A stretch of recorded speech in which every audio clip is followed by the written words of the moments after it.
নমস্কার দর্শক বন্ধুরা, আমি সুমন আপনাদের সাথে। ভিডিও শুরু করার আগে দুটি অত্যন্ত গুরুত্বপূর্ণ আপডেট আপনাদের জানিয়ে রাখি। প্রথমটি এসেছে মাদ্রাজ হাইকোর্টের রায় থেকে, দ্বিতীয়টি এসেছে হিমাচল প্রদেশ হাইকোর্টের রায় থেকে।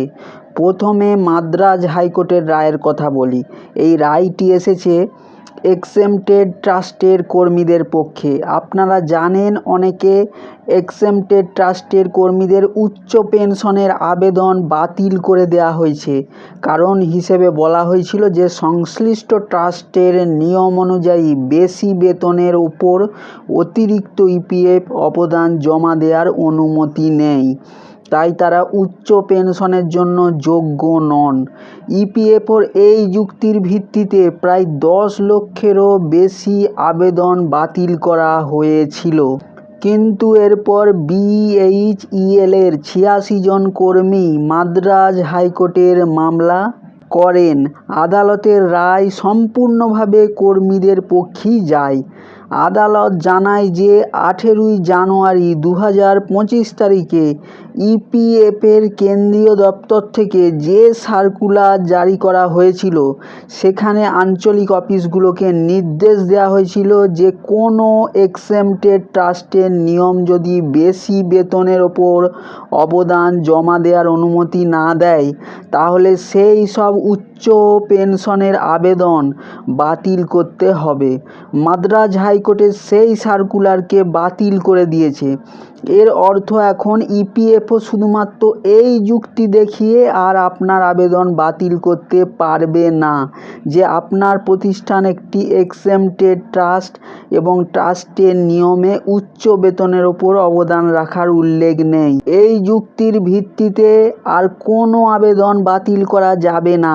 এটি উচ্চ পেনশনের দাবিদার কর্মীদের জন্য অত্যন্ত বড় এবং ইতিবাচক খবর।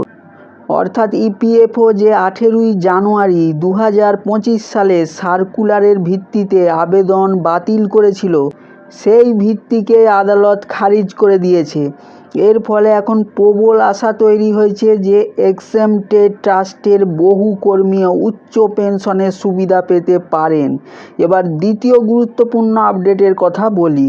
পেনশন হিসাব করার সময় ইপিএফও এতদিন প্রো রাটা ভিত্তিক একটি সূত্র ব্যবহার করছিল, কিন্তু এই পদ্ধতির কারণে বহু মানুষের পেনশন প্রায় 20 থেকে 25% পর্যন্ত কমে যাচ্ছিল।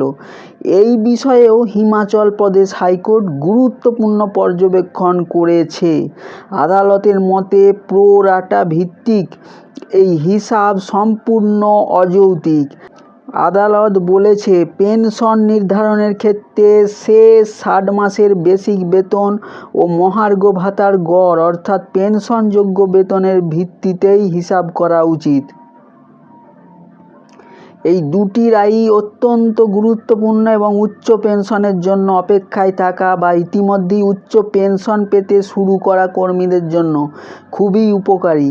আমার মনে হয় যদি প্রো রাটা পদ্ধতি পুরোপুরি বাতিল হয়ে যায় তাহলে যাদের পেনশন ইতিমধ্যেই শুরু হয়েছে তাদের পেনশন প্রায় 20% পর্যন্ত বাড়তে পারে।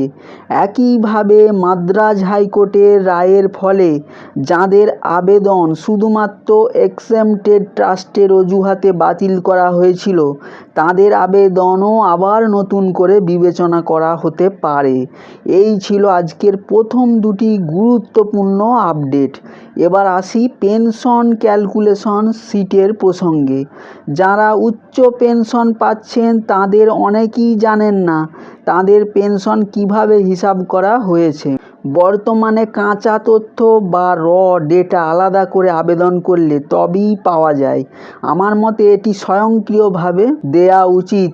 যখন পিপিও জারি করা হয় তখন তার সঙ্গে একটি বিস্তারিত হিসাবের শিটও দেওয়া উচিত যেখানে থাকবে কোন কোন মাসের বেতনের তথ্য ধরা হয়েছে, পেনশনযোগ্য বেতন কত হয়েছে, পেনশনযোগ্য পরিষেবার মেয়াদ কত ধরা হয়েছে, কোন সূত্র ব্যবহার করে চূড়ান্ত পেনশন নির্ধারণ করা হয়েছে? ইপিএফও যখন আবেদনকারীর কাছ থেকে টাকা নেয় তখন তো সম্পূর্ণ হিসাব দেয়। কোন মাসের কত টাকা বাকি ছিল সবই জানায়। তাহলে পেনশন দেওয়ার সময় সেই একই স্বচ্ছতা থাকবে না কেন? যদি হিসাবের মধ্যে কোনো ভুল থাকে তাহলে আবেদনকারী তার সঙ্গে সঙ্গে জানাতে পারবেন। এতে ভবিষ্যতের বিরোধও কমবে। তাই আলাদা আবেদন ছাড়াই প্রথমবারেই সম্পূর্ণ হিসাবের শিট দেওয়া উচিত।